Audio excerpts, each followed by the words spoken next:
তো বন্ধুরা চলে এসেছি আবারও নতুন একটি রেসিপি নিয়ে। তো আজকে বানিয়ে দেখাবো আমি পটলের একটি রেসিপি। তো এটার নাম হলো পটল দরমা। তো প্রথমে পটলগুলোকে ভালো করে খোসা ছিলে নিয়েছি। তারপর আমি পটলটা ভালো করে ধুয়ে ওর মধ্যে হলুদের গুঁড়ো আর লবণ মিশিয়ে নিয়েছি। এরপর আমি কড়াইতে সর্ষের তেল গরম করতে দিয়ে একে একে পটলগুলো ছেড়ে দেব।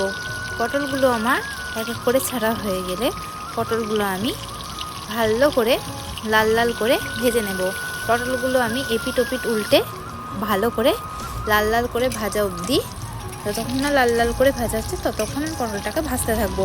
তারপর আবারও আমি কড়াইতে সর্ষের তেল গরম করতে দিয়ে ওরতে ফোড়নে আমি দিয়েছিলাম গোটা জিরে, তারপর শুকনো লঙ্কা। এই দুটো ফোড়নে দিয়ে আমি এর মধ্যে দিয়েছিলাম আদা আর জিরে পেস্ট। তারপর আমি এর মধ্যে দিয়েছিলাম জিরের গুঁড়ো, লঙ্কার গুঁড়ো, কাশ্মীরি লঙ্কার গুঁড়ো আর হলুদের গুঁড়ো।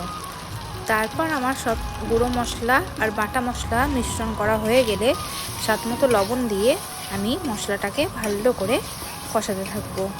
মশলাটা আমার হালকা হালকা কষানো হয়ে গেলে, লাল লাল হয়ে গেলে এর মধ্যে আমি জল দিয়ে দেব। জল দিয়ে আমি সামান্য ফুটতে দেব।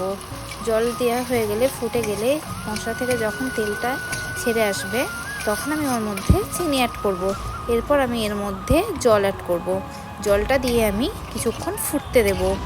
জলটা দেওয়ার পর আমার ঝোলটা ফুটে উঠলে ওর মধ্যে আমি ভাজা পটলগুলো দিয়ে দেব।